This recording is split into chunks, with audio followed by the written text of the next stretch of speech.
ఇప్పుడు భారతదేశానికి పాకిస్తాన్ కి యుద్ధం జరుగుతుంది కదా, సో అది ఎంతవరకు దారి తీస్తుంది? ఎంతవరకైనా వదిలిపెట్టదు. వాళ్ళు ఆగిపోతే మనము ఆగిపోతాం, వాళ్ళు రెచ్చిపోతే మనము రెచ్చిపోతాం. మన కాశ్మీర్ని, మన జమ్మూ కాశ్మీర్ని కావాలని వాళ్ళు, వాళ్ళ పంతమే నెగ్గాలని వాళ్ళు, వాళ్ళ మతాంతరాలే జరగాలని వాళ్ళు ఎంతవరకు అయితే వెళ్తారో అంతవరకు కూడా ఆగేది లేదు. మన ఇండియన్స్ ఉన్న ప్రతి యువత ఆగదు. అలాగే మన కంట్రీ పెద్ద అయినటువంటి నరేంద్ర మోడీ గారు కూడా ఆగరు. ఇండియన్ కంట్రీ వరకు ఆయన కూడా ఆగరు. అలాగే వాళ్ళకి సింధు నది తీరాలు కూడా ఆపేశారు కదా, మరి ఆపేస్తారు కదా, మరి ఇక్కడ ప్రాణాలు తెస్తున్నారు కదా. వాళ్ళకి నీళ్ళు ఆపినందుకే అంత బాధపడుతున్నారే, మరి యువతల సైడ్ ప్రాణాలే ఆపేస్తున్నారే, ఊపిరే ఆపేస్తున్నారే. ఎంతో మంది తల్లులకి కడుపు కోతనే చూస్తున్నారే, ఎంతో మంది ఆడపడుచులకి గుండె కోతనే తీస్తున్నారే. ఇవన్నీ ఏమవుతాయి? ఎక్కడికి పోతాయి? నీళ్ళు ఒకటి ఆపితేనే మీకు ఇంత బాధ వచ్చిందా? అన్ని ఆపేస్తాం. మీ పాకిస్తాన్ కి ఏది వచ్చినా, ఏది రావాలన్నా, ఒకప్పుడు చైనా నుంచి ఏది వచ్చినా ఎలా ఆపేసామో అలాగే అన్ని ఆపేస్తాం. ఇప్పుడు మోడీ నెక్స్ట్ స్టెప్ ఏంటంటారు మ్యామ్? నెక్స్ట్ స్టెప్ ఏముంది? వాళ్ళని వదిలిపెట్టరు. వాళ్ళు తప్పుకుంటాం, మనం తప్పుకుంటాం. వాళ్ళు సైలెంట్ గా ఉంటే మనం సైలెంట్ గా ఉంటాం. వాళ్ళు రెచ్చిపోతే మోడీ గారు ఎవరిని వదిలిపెట్టరు. అలా చేస్తామని తెలీదా? అలా చేస్తారు ఇండియన్ వాళ్ళని తెలీదా? యుద్ధం ఎందుకు ప్రకటించారు? యుద్ధానికి ఎందుకు దిగారు?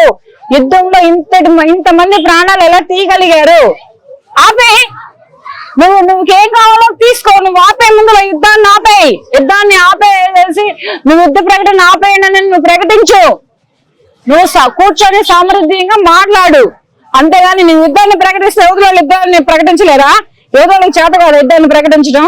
నీకు యుద్ధం ఒకటే చేతావు, ఇండియన్ వాళ్ళకి అన్ని చేతావు. పాకిస్తాన్ కి చైనా సపోర్ట్ ఉందా మ్యామ్? ఉండొచ్చు, ఇవ్వచ్చు, ఇవ్వకపోవచ్చు. ఎందుకంటే ఒక దేశానికి ఒక దేశం సపోర్ట్ ఇచ్చుకుంటుంది కదా.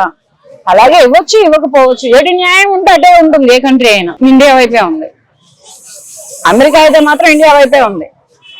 ఎందుకంటే మన ఇండియన్ వాళ్ళు చాలా మంది అక్కడ స్థిరపడ్డ వాళ్ళు ఉన్నారు, తెలుగు వాళ్ళు ఉన్నారు. మన ఇండియాలో ఉన్నటువంటి ఏ రాష్ట్రం వాళ్ళైనా కానీ అక్కడికి వెళ్ళి అక్కడ వాళ్ళకి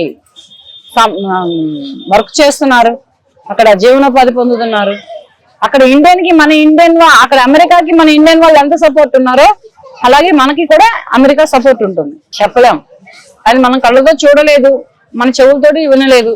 అటువంటిప్పుడు అలా స్థానికులు ఉన్నారని ఎలా చెప్పుకోలేం. కాకపోతే పాకిస్తాన్ ప్రధాని ఎప్పటికైనా కళ్ళు తెరిచి ప్రాణ నష్టాన్ని ఆపేయి. నీ దేశంలో ప్రాణ నష్టం జరగదు, ఇండియన్ దేశానికి ప్రాణ నష్టం జరగదు. నీకు అన్ని ఆపేస్తారు. ఒక్కటే కాదు, ఇప్పుడు సింధు నది జలాలని ఆపేసారని బాధపడుతున్నావు నువ్వు. అన్ని ఆపేస్తాం, ఒక్క చిన్న గింజ కూడా రానికుండా చేస్తాం. అప్పుడు నీ కంట్రీలో ప్రజలు ఎలా బ్రతుకుతారు? ఎలా యుద్ధం చేస్తారు? ఎలా నెట్టుకొస్తారు అక్కడి నుంచి? కాంగ్రెస్ మీద వ్యాఖ్యలు చేశారు అనమాకండి. కాంగ్రెస్ కి పవన్ కళ్యాణ్ గారికి ఎటువంటి సంబంధం లేదు.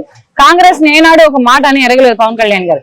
పాకిస్తాన్ కి సపోర్ట్ చేసే వాళ్ళు, పాకిస్తాన్ అంటే ఇష్టం ప్రేమ ఉన్న వాళ్ళు పాకిస్తాన్ కి తరలి వెళ్ళిపోండి, పాకిస్తాన్ లోనే బ్రతకండి, మా ఇండియా కంట్రీలో ఉండొద్దు, మా ఇండియా కంట్రీని నాశనం చేయొద్దు అని మాట్లాడారు. కానీ ఇక్కడ ఇండియన్ కంట్రీలో జరుగుతున్న ప్రతిదీ మోసుకెళ్ళి అక్కడ చెప్పి మా ఇండియా దగ్గరికి వచ్చి మా ఇండియానికి మాకు గొడవలు పెట్టొద్దని మాట్లాడారు. కానీ ప్రత్యేకంగా కాంగ్రెస్ వాళ్ళని వెళ్ళిపోమని ఎవరు చెప్పలేదు.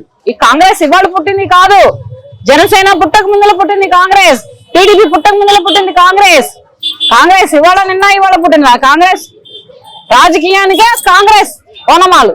అటువంటి కాంగ్రెస్ నిలబొమ్మనే వాళ్ళు ఎవరయ్యా? కాంగ్రెస్ నిలబొమ్మన్నారన్నమాట, కాంగ్రెస్ నాయకులు నిలబొమ్మన్నారన్నమాట తప్పు. దానికి నేను ఖండిస్తున్నాను. నాయకులు సపోర్ట్ చేస్తే మరి ఇండియాలో ఉంటూ, ఇండియా గడ్డ మీద పుట్టి, ఇండియా గడ్డ మీద బ్రతికి, ఇండియా గడ్డ మీద పెరిగి, ఇండియన్ ఫుడ్ తింటూ పాకిస్తాన్ కి సపోర్ట్ చేస్తే అలా చేయాల్సిందే, తప్పదు. దానికి నేను కూడా ఓటేస్తా. ఆయన ఏం మాట్లాడలేడు, ఎందుకనంటే అతను ఒక ఇండియన్ లో పుట్టినటువంటి ఒక ఇండియన్ మనిషి. అటువంటి మనిషి ఇవన్నీ ఎందుకు మాట్లాడతారు? ఏం మాట్లాడరు. వేరే తరిమి కొట్టమని నేను కూడా చెప్తున్నాను.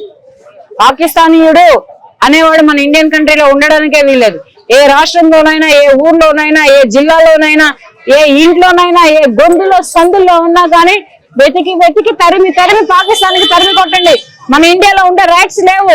మన ఇండియా మాటలన్నీ తీసుకుపోయి, మన ఇండియాలో ఉన్నటువంటి పనులన్నీ తీసుకుపోయి పాకిస్తానీయుడికి చేరవేసి యుద్ధాలు పెట్టి ప్రాణాలు తీయనుకుంటున్నారు. ఇక్కడ ఇండియన్ కంట్రీలో పాకిస్తానీయుడు వచ్చి తరిమి కొట్టండి. దీనిలో మాత్రం తగ్గేదే లేదు, వదిలేదే లేదు ఎవరిని.